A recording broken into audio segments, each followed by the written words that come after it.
Have you ever seen a beautiful girl and you really wanted to meet her, but then this overwhelming anxiety came over you and you got rooted to the spot and you couldn't even go over and say hi? If so, then you are not alone. In fact, a recent study showed that over 2/3 of men 18 to 25 years old have never approached a woman in their entire life. Between the events of 2020 to 2022, everyone's increasing addiction to social media, and the Me Too movement, approach anxiety amongst men has reached epidemic levels, leading to a crisis of masculinity across the West, an explosion of loneliness, and a record male suicide rate.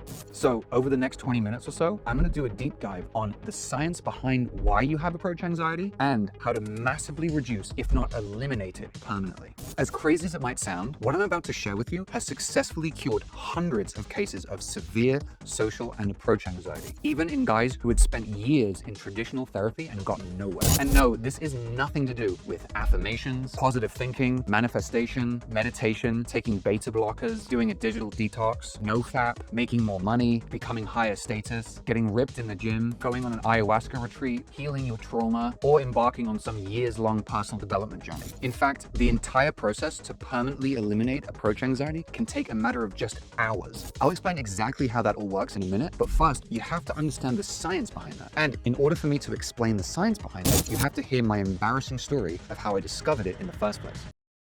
My name's Ryan Black, and over the last 14 years, I've been blessed to be able to travel the world teaching my unique attraction system to guys from Miami to Sydney to London to New York. I've written 2 books on authentic attraction, and I've spoken on all the big manosphere stages. It still amazes me to this day that many of the gurus and guys I used to look up to and consume their content, I now count as colleagues, peers, and even friends. But growing up, I was the least likely to even get a girlfriend, let alone travel the world teaching guys on attraction. In my teenage years, I was basically the biggest science nerd you can ever possibly imagine. I'm talking, I was reading theoretical physics books for fun in my own spare time. I was lucky that maths and hard science and anything logical with a black and white right or wrong answer came incredibly easily to me. On the other hand, humanities, anything with gray areas, poetry, literature filled with metaphors, and especially anything to do with emotion and feelings and social interaction, and especially women, was like a foreign language I just could not understand. Needless to say, I entered university still a virgin and somehow fumbled my way into a relationship with, to be honest, a fairly average girl. I stayed with her for the entirety of university, not because she was my perfect person or anything, but just literally because it was the best, hell, the only I felt I could do. So university for most people is a time where you go out to lots of parties and socialize and make connections and friendships and things like that last the rest of your life. For me, it was just basically one big party I wasn't invited to. I was happy to just stay in my comfort zone, hang out with my girlfriend, a few of my close kind of nerdy friends, smoke weed, listen to music, and talk about philosophy and science and nerdy shit. In my last year of university though, I read something that changed everything. I was hanging out with my roommate at the time, and I was discussing this dilemma I had. As we were coming to the end of university, I was really caught in 2 minds.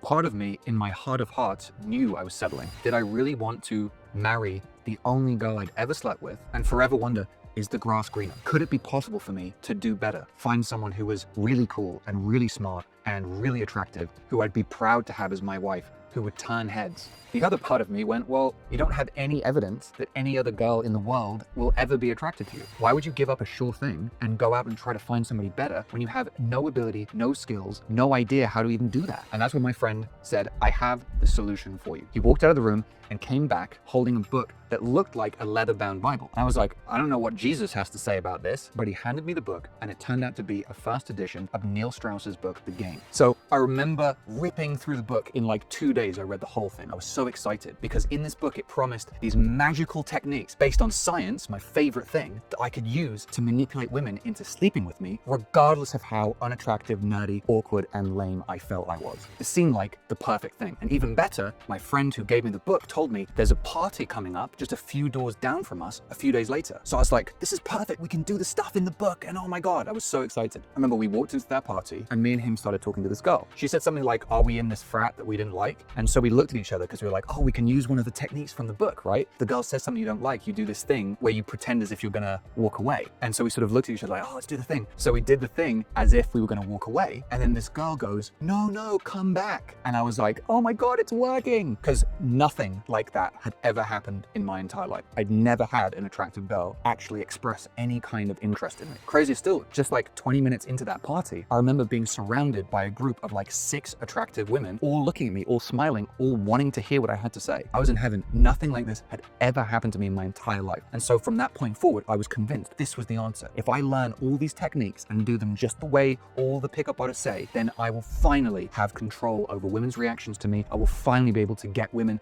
to be attracted to me, and I'll finally have the dating life that I actually want. But as it turned out, things were not going to be quite as easy as I'd hoped. Because 3 years later, after going out 2-3 nights a week in Philly, where I was at university, and then New York, where I was working for a year, and then back in London, where I was doing law school, learning all the techniques as best as I could, going out 2-3 nights a week, and approaching as many girls as I possibly could, I was basically nowhere. Because in all that time, over 3 years, I'd managed to sleep with just 2 new women. And they were both just as average as the girl that I'd broken up with. They were both one-night stands when we were drunk. They were both ultimately very unsatisfying and unfulfilling. And at the end of the day, I was no closer to that promise of being able to go into a club and pull a 10 than I was when I'd first started. In fact, I was worse off because after learning all this stuff and doing my best to do it and getting basically no results, it made me feel even worse about myself. Like, I guess I just must be beyond hope. Like, I'm just so unattractive, I'm so nerdy, I'm so awkward that no amount of this material is ever going to get me the success that I actually want. I ended up even writing a post on one of the forums I was really active on saying basically I give up. I've been on that forum trying to learn all this advice and posting about stuff, and it was all these things I was just fed up with. I posted before begging for an answer to this question. Why do I have to work so hard? Why do I have to go out night after night? Why do I have to be in these loud nightclubs I don't want to be in? Why do I have to be shouting over music I hate? Why do I have to make up all these weird lies and excuses just to talk to a girl? Surely there's a way to just go up to a girl and actually connect with her based on me, based on my actual self. Is who I really am so bad that I have to manipulate with all these lies and make up all these stories just to be attracted to a girl? Like, can I not just meet one girl that wants to be with me for who I actually am? And these people were just like, no, this is how you do it. You have to do all this stuff. Like, you can't just be yourself. And so I eventually said, I give up. I've tried everything. I've learned all the material and I'm a master. Like, I'm a smart guy. Like, I get it, right? I understand it. I know all the steps, but no matter how hard I try, it's just night after night after night. It's 2 a.m. I'm pretending to have a smile on my face. I'm pretending to have fun. I'm forcing myself to go up to approach another set where I just know the ultimate outcome at best is either going to be like, no thanks, or I'm going to spend 20 minutes doing all of this material, doing all this stuff to try to build some kind of attraction with this girl, only for her to eventually be like, ha, you're great. Anyway, I have to go back and find my friends, and she just disappears, and I see her leaving that same night with some other guy. I was just sick of it. I was done. I went to bed that evening, woke up the next day, and the YouTube algorithm had not got the memo that I'd given up and I didn't want any more material. And onto my recommended videos came this random video that changed everything. It was super grainy and shaky, filmed on like one of those like camcorders. I watched in amazement as this random guy broke every single one of the rules that I just spent the last 3 years of failure learning. First off, he wasn't in a nightclub. He was just walking around outside during the day, so he was sober. Second, he wasn't dressed in a way to try to like impress people or be like high status or cool. In fact, he was dressed so badly, you could have easily confused him for a homeless guy. And third, and the most surprising of all, he wasn't doing what every PUA told you to do, which is to display higher value. These guys were always teaching all of these long DHV stories and routines where the idea was you had to talk in a way and tell these made up stories that made you seem like this kind of alpha, high status, successful guy. He wasn't doing any of that. In fact, almost every single thing he did would have been termed by a PUA as a DLV, a display of lower value. Especially number 4, the biggest thing for me was he wasn't hiding his intent. He wasn't being indirect like every PUA taught that you had to do. He was expressing his interest in the girl very clearly. And that's what surprised me so much, because every PUA had said, if you express interest too early, you will be instantly rejected. And yet, far from this guy being instantly rejected, he was having incredibly fun, natural conversations with girls, getting them laughing and giggling and blushing, and getting their number in the space of a few minutes. That's when I had the opposite moment. Every decision I've ever made my entire life has been wrong. My life life is the complete opposite of everything I want it to be. If everything I tried for 3 years had got me nowhere, then maybe if I tried the exact opposite, I might get somewhere. So I started researching and finding out more about this new method, and I discovered a lot of great stuff. There was a bunch of different guys teaching this idea that you didn't have to go into nightclubs, you didn't have to be indirect, you didn't have to do all this stuff and learn all this material and all these routines and do all this what felt like really manipulative stuff. You could just go in your day-to-day life and you could actually just be direct, you could actually be honest, you could actually just connect with a girl based on who you actually are, and you didn't have to do all this facade and this manipulation and these techniques. And yet, even despite that, even after learning all of this new method, I still just couldn't get myself to do it. Remember, I spent months where I'd force myself to go out on Saturday and Sunday during the day and walk around central London for sometimes 4 hours, 5 hours. And the best I could do after pushing myself and using all the willpower I could possibly muster was to maybe stop a girl for 2 seconds to ask her for the time or for directions. That's when I made the decision that would finally change my life forever. I dove down a bunch of internet rabbit holes to try and find that guy that made that very first video. I found his aptly very shittily designed website and I sought him out to be my Yoda. I said to myself, as smart as you are, reading all this material and finding all this stuff online and trying to figure it out on your own has not worked. In fact, it's ended up making you feel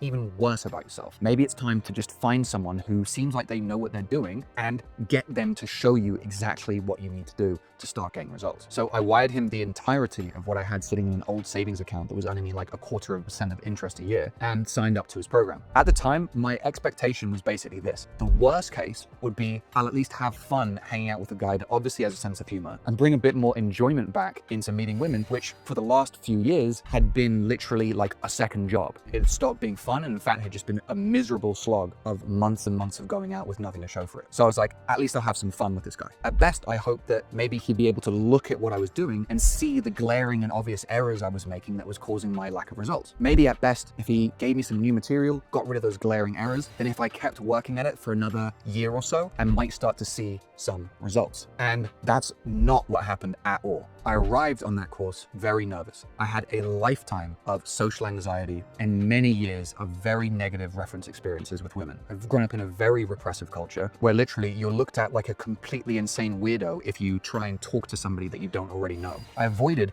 the main street of my university because I was so worried about making an embarrassing social mistake that I would rather simply avoid people altogether than risk the possibility of being embarrassed or made fun of or being judged. And I spent more than one party at my own house at university with my own friends upstairs by myself in my room because I was more comfortable being alone by myself than worried about doing something stupid, being made fun of and making a mistake. I'd say the majority of my inner monologue, especially when I was lying in bed trying to get to sleep, was almost all remembering past stupid mistakes and times I was embarrassed in my life. And doubly so when it came to interacting with women, where I'd be so in my head worrying about saying the wrong thing and being rejected that I could never be present, never be calm, never be centered, and never have fun or feel that I could be myself around women at all. To my amazement, just 3 hours into the first day of the training with my new Yoda, every single one of those problems was gone, to the point where I turned to him and I was like, oh my God, I can just go up to anybody and say whatever I feel like, and I literally just don't give a shit what they think. And he was like,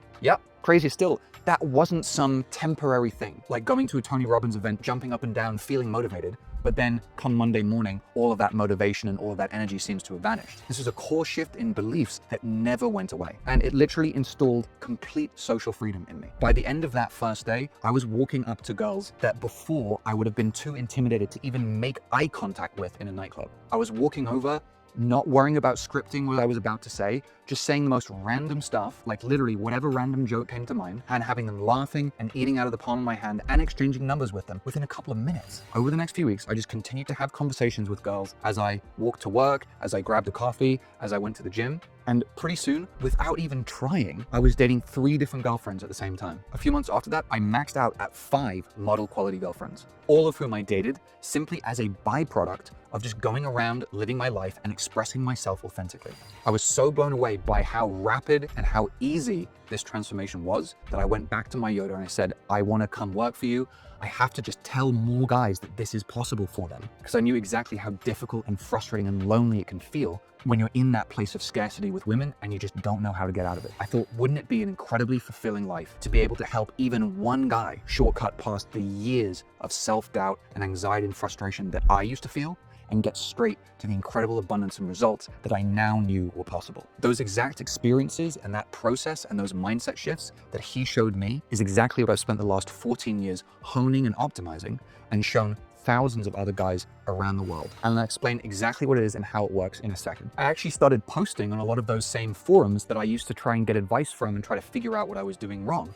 And what was amazing is absolutely no one believed me. They literally did not believe that it was possible to have such a rapid transformation so quickly. And it was a really interesting thing because at that point, I no longer needed any more theory. I no longer needed to learn some line or some script or some routine that somebody else wrote. I had complete certainty and confidence and faith that I could throw myself into any situation and do my best and just say whatever came to mind, knowing and trusting that it would be the right thing. And very often it was exactly that. But I did become really curious to look into all kinds of psychological resources and books and studies and NLP and all kinds of things to understand what was it that enabled me to have such a rapid transformation so quickly and so easily. Initially I thought, well, maybe it was something specific to me. But then as I started working in the company and started helping more people and coaching more people, I was able to get them the same rapid transformation too. So understanding the science and psychology behind this is the key for you to be able to have the same kind of rapid transformation too. So to that end, we've got to understand what actually is approach anxiety. Where does it come from? What causes it? Why do we have it in the first place? Because once we understand that, we're one step closer to figuring out how we can get rid of it permanently. So although approach anxiety and social anxiety in general are relatively recent phenomena, the story of why we have them takes us back hundreds of thousands of years. For most of human history, up until only about 10,000 years ago, we lived in nomadic tribes of a few hundred people. In these types of traditional societies, some of which still exist and anthropologists study to this day, there is a strict set of rules that ensures the tribe's survival. This set of rules is what author Christopher Ryan has termed fierce egalitarianism, as in there is no concept of ownership of property. Everybody freely shares what is useful for everybody to ensure everyone's survival. So in these societies, if you're a very good hunter and bring back a kill, this animal is shared evenly amongst the entire tribe. If you were to assert, oh no, this animal is mine and I'm going to eat it and finish it myself, then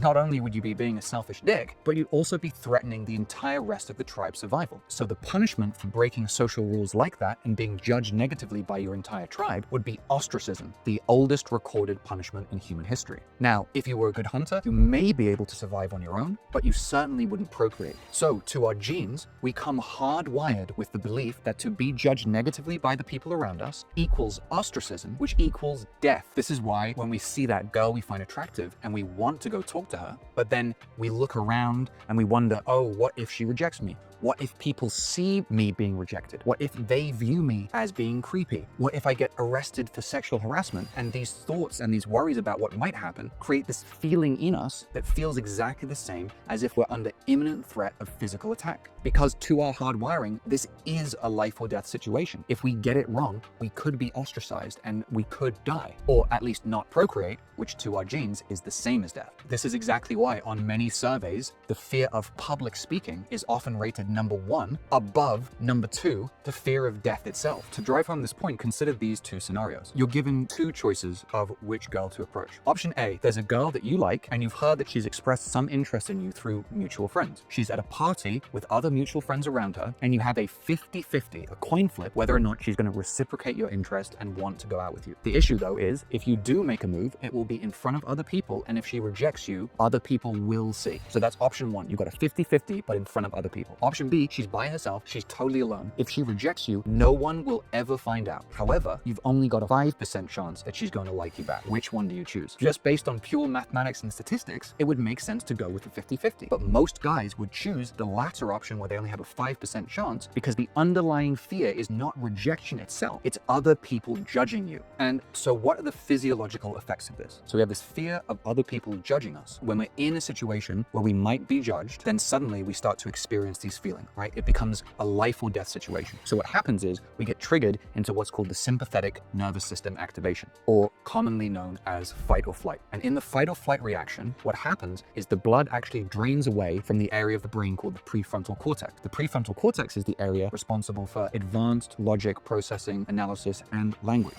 It drains out of that area into the area of the brain called the amygdala, which is often commonly referred to as the lizard brain. This is because the body's going into high alert, and so resources are being shepherded to the muscles to run away and the areas of the brain responsible for motor control and emotions. Unfortunately for every guy out there, this puts us in the worst possible state to be able to actually interact with another human being and try to connect with a girl. We're in our heads worrying about saying the wrong thing and being judged by other people. So we're unable to actually be present. On top of that, we're sweating, we're nervous, our heart is racing. The area of the brain responsible for language is literally shut off, so we can't even think of anything to say. So we can use all the willpower we have in the world, and we can have pre-learned all the material and all the things to say. And none of that will help us, because we'll arrive in the interaction with an energy that's immediately going to get her to sense that something is off, this person is uncomfortable, should I be nervous, should I be scared, and she's running away before we can even say anything. And if you really think about it, if most guys were honest with themselves, this is the root problem that's the cause of their scarcity when it comes to women. And it's most people's problems when it comes to scarcity in their life in general. The fact is, most guys are simply not having enough conversations with women they find attractive. When they do force themselves to have those conversations, they're arriving in that conversation from a terrible state that's going to make the conversation not go very well. Or there's the rare few cases when they're in the perfect environment, in the perfect setting, with just the right people, and they've had just enough to drink or whatever it is to be in a state where they can finally actually express themselves. If we're able to actually fix the underlying issue here, then that gives any guy the ability to walk up to the most intimidatingly attractive woman and interact with her just as easily and effortlessly as if they were talking to their best guy friend or ordering a latte at Starbucks. Okay, so if you're with me so far, then we've established that the root of social anxiety and approach anxiety is simply a fear of being judged, because we come pre-programmed with the assumption that to be judged by our tribe will lead to ostracism, and that will lead to death. So when we're faced with a situation where we might be judged negatively, we trigger the same fight or flight mechanism as if we might die. And being in that fight or flight sympathetic nervous system state is the worst possible state we can be in to try to talk to a girl. So what do we do to actually fix this? How can we address this issue? So really importantly, if you've ever experienced social anxiety or approach anxiety, it's nothing to do with you. There's nothing wrong with you. You simply come pre-programmed with this thing that I call the mind virus. So any feelings and emotions of anxiety and frustration and nervousness and resistance to approaching the girl are completely natural. You're literally designed to feel those things. The question is now, is there a way to actually deal with this underlying thing? Is there a way to uninstall the mind virus so that you can stop feeling so much anxiety and not have to use so much willpower to force yourself into interactions with women that you find attractive?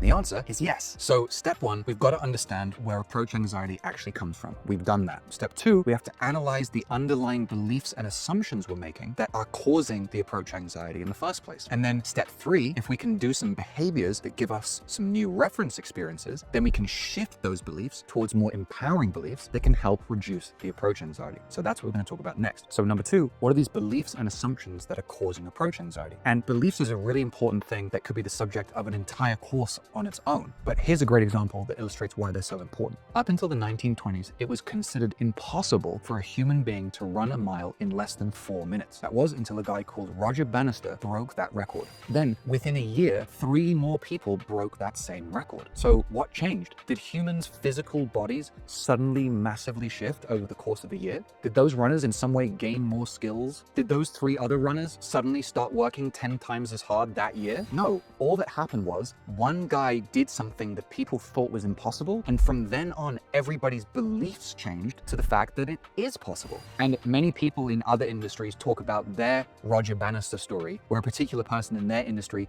did something that was previously thought impossible, and that gave them the belief that it would be possible for them too. So our beliefs, our default assumptions about what's possible and what isn't, massively impact our actions, because all animals are designed to conserve energy, and who's going to put in a whole bunch of effort into something that everybody knows is impossible? Our beliefs also massively affect our emotions. The fact is, if you think about it, no event or external stimulus actually ever makes you feel anything. What happens is we see or hear something, and then we process it through our beliefs. We do a bunch of thinking and apply a bunch of meaning to that, and then we create a bunch of emotions around the meaning that we've then applied. That sounds a little bit convoluted. Let's give a simple example. Let's say you text your crush and you ask her out. A few minutes later, you receive a single word, just no. You immediately feel despondent and depressed and angry and frustrated. You hate yourself, you hate her, you get angry, you go through a whole range of emotions. But think about it. Did the letters N-O no on a screen make you feel any of those things? If you're still thinking that the words themselves make you feel something, well then think about it. What if you texted her, "Are you dating anybody else?" and you got the same NO back? Well, that would make you feel happy, but it's the same letters from the same person on the same screen. So it's not the letters themselves that's making you feel anything. It's the fact that you're looking at those letters and you're doing a bunch of thinking around them. In the second case, she's saying no to dating somebody else, which makes you feel good because it means that you have a better chance of dating her. It's the meaning that you've applied to those letters that's making you feel happy. In the first case, when she's saying no to going on a date with you, then the meaning that you're creating is she doesn't like me. I'm not good enough. She's probably seeing somebody else. I'll never have a chance. She'll never date me. I'm always terrible with women. Why is this happening to me? And so you're doing all of this thinking around it and putting a lot of meaning behind it. And it's the meaning that's creating the emotions that are negative. So let's go back to that first case. Let's say you ask her out and she says no. What if you have a conversation later and find out that what she was saying no to was seeing you on Thursday because she actually wants to see you on Friday? But now your belief has changed around what it means, and suddenly you can feel happy about it. So let's start analyzing this belief that's the root of approach anxiety. That belief again is, if I break a social rule, then people will judge me negatively. And if people judge me negatively, I will be ostracized and I will die. So although this was indeed true, and believing this did keep us safe for hundreds of thousands of years, is this true today in the modern world? In the city in which you live, is it true? The answer is obviously no. Today, we live in cities of millions of people where your continued survival is not dependent on what anybody else thinks about you.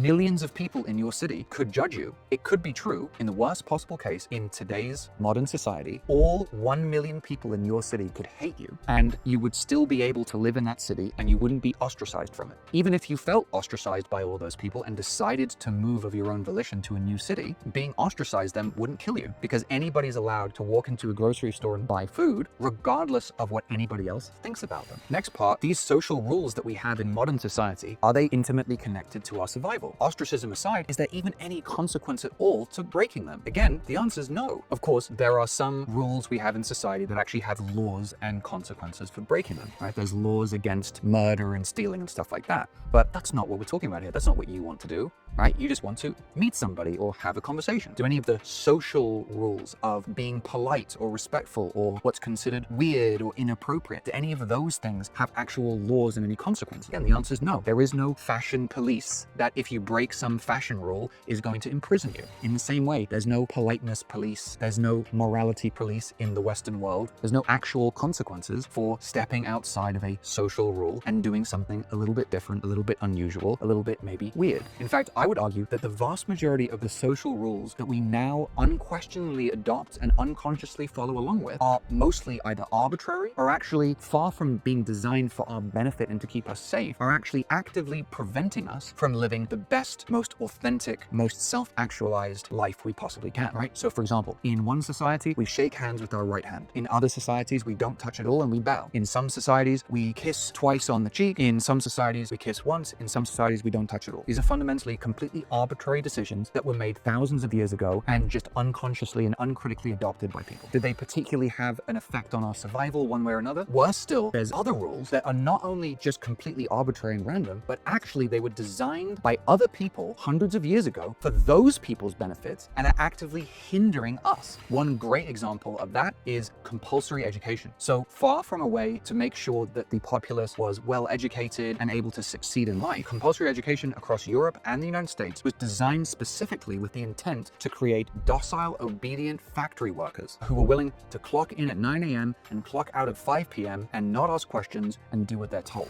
That education system was designed by titans of industry in collusion with government for their benefit and not for the benefit of the citizens that go through it. And yet we uncritically, unquestionably adopt education as a public good that everybody should do. So just to drive that example home, what happens at the end of class to let you know that class is over at a school? A bell rings. What happens at the end of a shift at a factory? That's not a coincidence. And by no means is that the only example. Many generations, including my own, grew up with the self-evident phrase that breakfast is the most important meal of the day. Is that true? Actually, it was simply a marketing campaign by the father of public relations, a guy called Edward Bernays, for a company that wanted to sell more bacon. Fluoride's in the water because it's good for our teeth, right? Again, it was actually Edward Bernays and a lobbying campaign by fertilizer manufacturers who had tons of neurotoxic chemicals as a waste byproduct of their facilities. And finally, milk has to be pasteurized to make it safe for us to drink, right? Wrong again. So big dairies around the 1900s actually had really unsanitary conditions. So rather than trying to clean up their facilities, they actually lobbied government again to make it mandatory to pasteurize milk. That was a way to make their product safe enough to drink, while also making it impossible for local small farms to compete. And these are just a few examples off the top of my head from my own expert knowledge around health. If you think about it, as soon as you learn anything at any depth in any area, you quickly realize that what most people think about that area is wrong. And most people are going around believing those things simply because they were told them by society or whatever, and they just never question them. So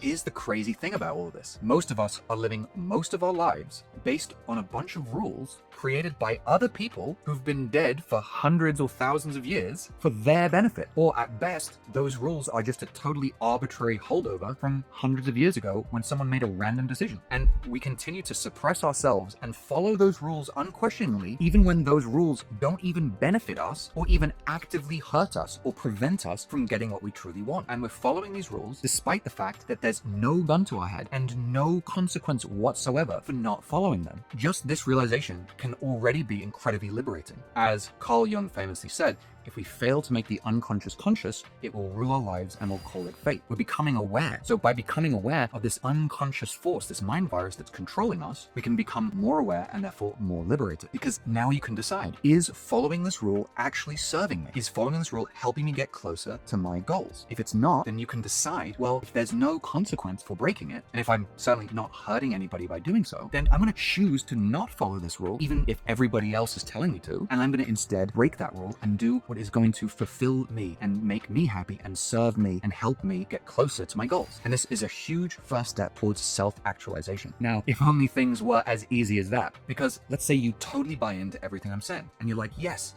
I'm going to go out, I'm going to live life on my terms, fuck the rules of society, I'm going to go for it, right? So you decide there's some rules that are holding me back that I'm going to break. So for example, one rule that I grew up with in the UK is that if you're on the tube or subway and there's somebody there, if you don't know that person, you never speak to them. If you did, you'd just be looked at like a weird, crazy person. So I could decide tomorrow, it's like, well, I'm going to do this whole self-actualization thing, screw the rules of society, I'm going to break them, they're not helping me, right? They're holding me back from being more social and meeting people. And I could go on the tube and I could see a girl that I find attractive and I could want to talk to her and I could have all of this breaking the rules stuff in my mind, but still, as much as I can consciously decide that the rules are holding me back and I want to break them, I'm still going to start to feel physically that anxiety, that fear. My heart is still going to start racing. I'm still going to have all this resistance, and it's still going to be just as difficult and require a huge amount of willpower to like force myself to talk to her. And that's because the unconscious mind, where the mind virus exists, is millions of times more powerful than the conscious mind. And our subconscious minds are designed to be conformists. Famously, there was the Solomon Asch conformity experiments. In those experiments, one person was being experimented on, and unbeknownst to them, the 4 other people in the room were actually also part of the experiment.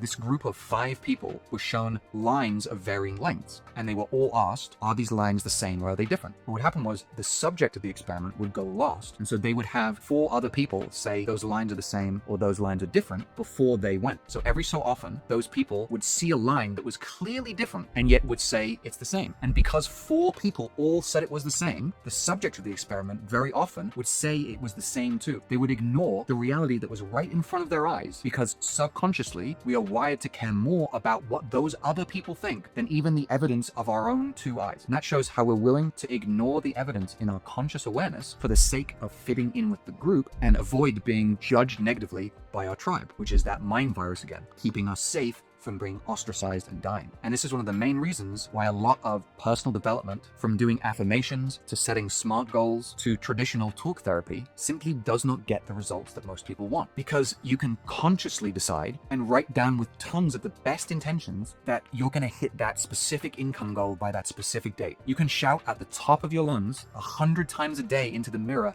how confident you are. And you can go through and talk about all of your previous traumatic experiences. You can forgive your parents for everything, and you can spend years completely understanding consciously why every single one of your childhood experiences has led to your unique blend of insecurities and attachment style and defense mechanisms and everything. As soon as any of that understanding or knowledge or goals conflicts with your unconscious belief that it needs to keep you safe, the much more powerful subconscious mind will win every time. And no amount of conscious willpower can ever stop it from sabotaging your consciously set goals. So this is where the final part of the formula comes in. This is the part that nobody talks about, but this is the part that can actually lead to the change that we want. All right, first, a real quick summary of where we are so far. So in part one, we got to the underlying root of what approach anxiety actually is, right? Approach anxiety and social anxiety in general are caused by this piece of innate programming that we all have pre-installed within us that I call the mind virus. It's the mind virus that creates fear and anxiety because it's trying to keep us safe from being judged negatively and being ostracized and dying. In part two, I went over how hundreds of thousands of years of evolution in nomadic tribes meant that we had intricate tapestry of social rules designed and intimately connected for the survival of the tribe as a whole. But when we shift to the modern reality of how we live in society today, we can quickly realize the vast majority of social rules that we're unconsciously following actually aren't connected to our survival at all. Many social rules are completely arbitrary, like for example, shaking hands versus bowing, driving on the left or the right, or random fashion rules like no wearing white after Labor Day in the US. Other of these rules are actually more sinister because they're actually control mechanisms that were designed by people long dead for their benefit. For example, compulsory education, pasteurizing milk, and bacon for breakfast. And you can be the weirdest, most annoying person that everybody hates in your city, but you're not going to be ostracized and kicked out of that city. You're still able to have a job, buy food, and survive. So it is possible to now bring the unconscious conscious, to recognize that there's many rules that we're abiding by and living by and following that actually we don't have to if we don't want to. We can start to make more of a conscious decision to choose to take the actions that we want to take to pursue our goals, regardless of if that might be breaking a rule or might be a bit weird to some people. So we can consciously decide to stop following those rules that no longer serve us. And we can start to choose to follow our own path and pursue the goals that we value and are important to us, like being more social, meeting more people, and getting more dates. However, unfortunately, it's not as easy as just consciously deciding. And just like the movie The Secret, there's a crucial step that most people miss. In the book and the movie The Secret, they interviewed a lot of experts about the law of attraction and manifestation. But the producers of the movie wanted to make the message really clear and really simple. So they only focused on step one, visualizing your goals. But what they cut out, well, all of those experts then went on to say, and of course, you then have to start taking action towards those goals. So in this final step, we actually have to take some actions in order to update our programming and uninstall that mind virus. And the way we as human beings update our innate programming is through having new experiences. So the final part is you actually have to go outside and take some actions, but not just any actions. You have to take an action that causes you to have an experience that challenges and proves false your existing belief and proves true a new empowering one. Imagine your existing beliefs are like a map. A map tells you where you can go and where you can't go. The problem is the map that we come preloaded with is over 100,000 years old. Someone could come along and tell you, hey, I went over to where that cliff is and I jumped over it and I was fine. And I felt confident, I felt amazing, you can do it too. But if you're looking at a map and it shows you there's a cliff and 1,000-foot drop to your death, then you're not going to be very confident jumping off of that cliff. No amount of affirmations and looking at yourself in the mirror and telling you, oh, I'm confident, I can do it, I can fly, will shift that belief. And this is exactly why most people never uninstall this mind virus. Their existing programming, their existing preloaded map is telling them if you do something that might be weird, if you put yourself in a position where you might be judged and you will die. And so they allow that fear to take over and never have the experience necessary to actually reprogram their mind and update that program. The key step to actually make a change is you must go right to the edge of where your subconscious mind is telling you you cannot go any further and be willing to take that step. Just like that famous scene in Indiana Jones, because only then can you have a direct experience in front of your own eyes that proves that that old map is wrong, that proves that your innate programming is incorrect. And then your subconscious mind is able to update itself, reprogram you, and stop creating that fear. And that's exactly why I've spent the last 14 years creating my unique methodology I call ICBP, Interactive Cognitive Behavioral Programming. It's cognitive behavioral because first we're becoming consciously aware of those beliefs that we want to shift. And then by shifting those underlying beliefs, which can ultimately change our behavior without requiring conscious willpower. It's programming because we're reprogramming our subconscious mind to uninstall that mind virus. And importantly, it's interactive because we're not doing traditional therapy, NLP, or CBT, where we're just talking about why we have these beliefs in the safe comfort of a therapist's office. We're actually going out into the world and interacting with real people in order to have those real world reference experiences that prove that old map wrong and start shifting those underlying beliefs. This is why I was able to dissolve a lifetime of severe social and approach anxiety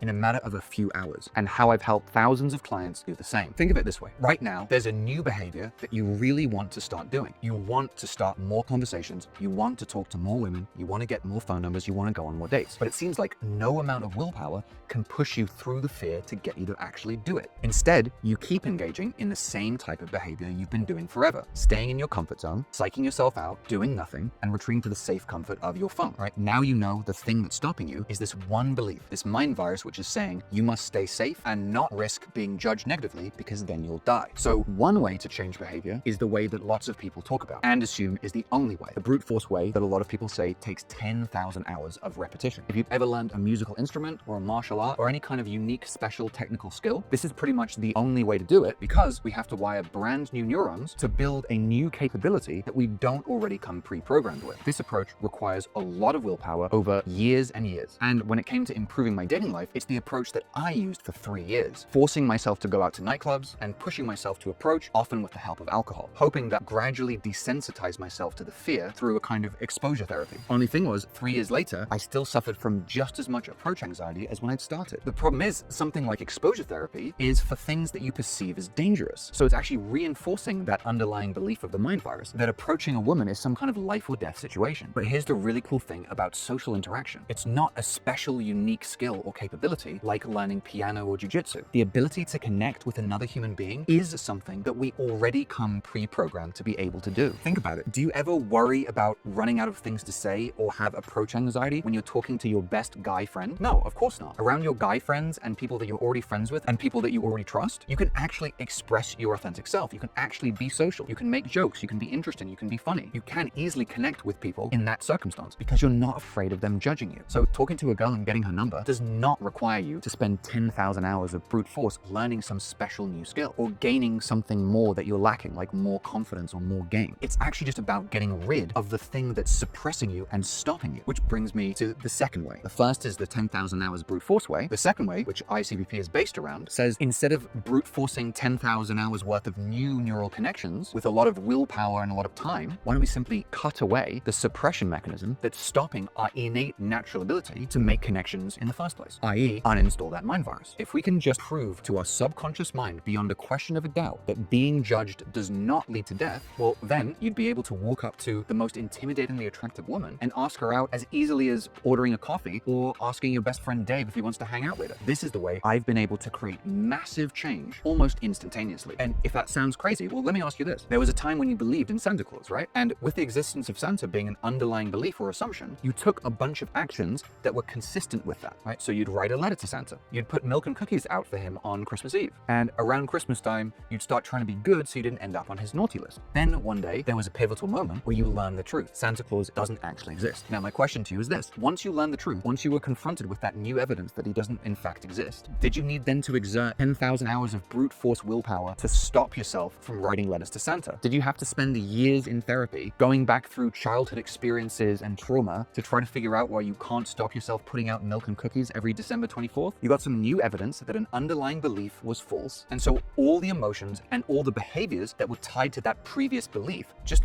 went away instantly. Forever, no willpower required. That's the idea behind ICBP. For over a decade, I've crafted a series of experiences that, when done in the right way and in the right sequence, completely disprove the mind virus's underlying assumption that being judged negatively will lead to death, and therefore allow even a lifetime of severe social anxiety to vanish permanently in the space of minutes or hours, not months or years. There's a few components of how these experiences work. First, we have to shift you out of that sympathetic fight or flight mode by getting you into the parasympathetic state. That's the state where you can actually be relaxed, you can be present, you can be joyful, you can be creative, and you can actually think up stuff to say. Second part of that is we're not doing serious work. We're actually going out and we're playing games and having fun. Why? Because the state of playful experimentation is the state from which all animals, including us, learn best. Third, as I've mentioned before, each game has an experience in it which proves that mind virus false and a new, more empowering belief true. In fact, number 4, by doing these games in the right state, we're actually collapsing any negative emotional anchors you have tied to experiences where you might have been judged or rejected before. And we actually replace those with positive emotions. Yes, that means you can actually enjoy and be laughing and joyful during an experience of being judged or even rejected. And this is a huge turning point because in our subconscious mind, we have this risk-reward matrix that's going on. For most people before ICBP, that matrix goes like this. If they see a social opportunity or a girl they want to talk to, it's either this will go well or I'll die. But now, after these shifts, laughs. That can become either it'll go well or it'll be really funny. And that makes every interaction feel like a win-win. There's literally nothing to lose. I remember from my own experience this hugely liberating feeling. For my entire life up until this point, the world felt like a minefield. Every person and social opportunity actually felt like a potential mine. Something where if I did the wrong thing or said the wrong thing, I could commit an embarrassing social mistake. I could be made fun of and feel embarrassed and be judged and be rejected. And a lot of my inner monologue and the thoughts running through my head most of the time was about all the previous mistakes I'd made, times that I'd been embarrassed, been rejected, been judged. So the way I was interacting with the world was basically avoidance. How can I avoid making a mistake? And the best way was to simply just not socially interact with anybody. Now, after this shift, I was looking at the world like a vast sea of opportunities. Opportunities to meet and connect with people, to put a smile on someone's face, to meet a girl, to get a phone number, to have a business contact, to make a friend. It was all just wide open sea of possibilities because now it was win-win. There was no downside and no fear holding me back. And so life can actually start to feel like a video game where you have infinite lives and it can actually be fun because you have no fear of dying. It's just a game. And that's why my clients often report huge shifts in their fundamental personality and huge boosts in their confidence. Because imagine, what would it feel like to have no fear of rejection at all? Who would you approach? What if any worry about what people might think of you was gone? Well, many of my clients go on to create rich, abundant dating lives full of beautiful women. They also leverage their newfound social freedom to build social circles full of attractive women and high-value men. They start earning more money as they're actually able to go for what they want. All of their friendships and relationships become better because they can start setting firm boundaries and stand up for themselves. And their friends and people at work start asking them, what's going on? Have they lost weight or got a raise or got a new girlfriend? Because something about them just seems different. They seem more confident, more attractive, more vibrant. Ultimately, once guys go through the shift, the only way is forward as they finally take control and start living life on their terms, free of the shackles of self-doubt, anxiety, and the fear of other people's opinion. And what's cool is anybody can do this. It's just a matter of making a decision to face your fears and take action. Like doing a cold plunge, bungee jumping, or skydiving, all it requires is the courage to push through a few minutes of temporary discomfort to reap massive long-term benefits. So listen, I don't want to make this video like 5 hours long, so I don't have the time to go into all the specifics of exactly how to do ICBP. However, if it sounds like the kind of thing that you think could help you reduce your approach anxiety so you can start going out and meeting and dating the women you truly want, then here's what you can do. If you go down to the description, you'll see there's a link where you can get more information about all of my programs, all of which have ICBP as a foundation that gets clients massive results. And before you go, if you resonated with any of this and want to see more content from me, then make sure to like and subscribe. I've actually had to rebuild this channel from scratch because I've been consistently deplatformed off all the major social media channels, from here on YouTube to Vimeo, Twitter, Instagram, and Facebook over the years. It seems the powers that be don't like content creators like me who help men become more confident, meet women, and become more self-actualized. And hey, if you didn't resonate with any of this and you disagree with me, then first off, thanks for taking the time to watch the whole thing, and feel free to comment and tell me what you disagree with. And also, still subscribe. Thanks again, well done for reaching the end. And remember, click the link in the description if you want to find out more about how ICBP can work for you.